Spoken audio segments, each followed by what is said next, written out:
An email indexing job must be set up and run in order to crawl mailbox data for which you set up certain criteria.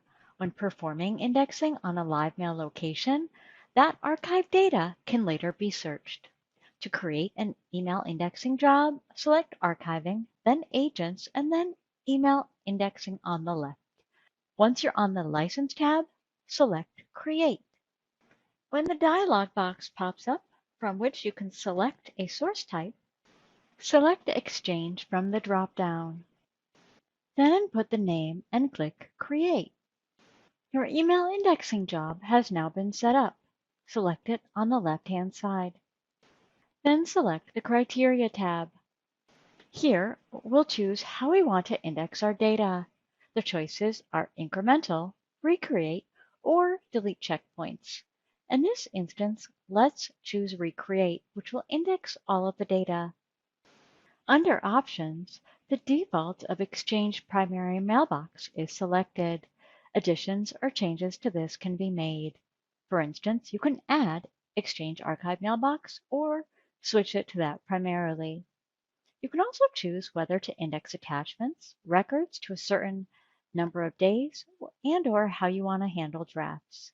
Once that's done, you can choose options regarding folder selections, specifically whether to extract files from all folders, include only specified subfolders, or process all items except specified folders. Upon making all selections here, click Save. A notification will pop up showing you that all configurations have been successful. Now, let's go to the Job Settings tab. Here, the first thing you can do is to input a description for this indexing job. Now, you can set your job priority. This is helpful when multiple jobs are running at the same time, as it will let you control which job takes priority over another. Here, you can also set a schedule for the indexing job. Let's leave the settings here as is. At this point, it's time to select the users to include in this job. Here, let's click List Users. Note that you can also use the ID filter, add list of users of a group, or list users from an SSV file. Now it's time to add the users from the list. To add a name, simply select it and click Add. Let's find a couple more and add them in. Once you're set, click OK at the bottom of the dialog box. Then click Save in the bottom left of the Job Settings page.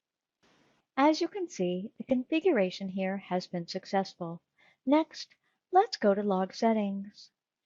Here, you can make changes to these settings should you wish to receive logs that will help you with troubleshooting. After making any and all changes, click Save in the bottom left. After receiving notification that your indexing job has been successfully configured, you're all set. This concludes the video on how to configure an email indexing job. Stay tuned for more lessons just like this.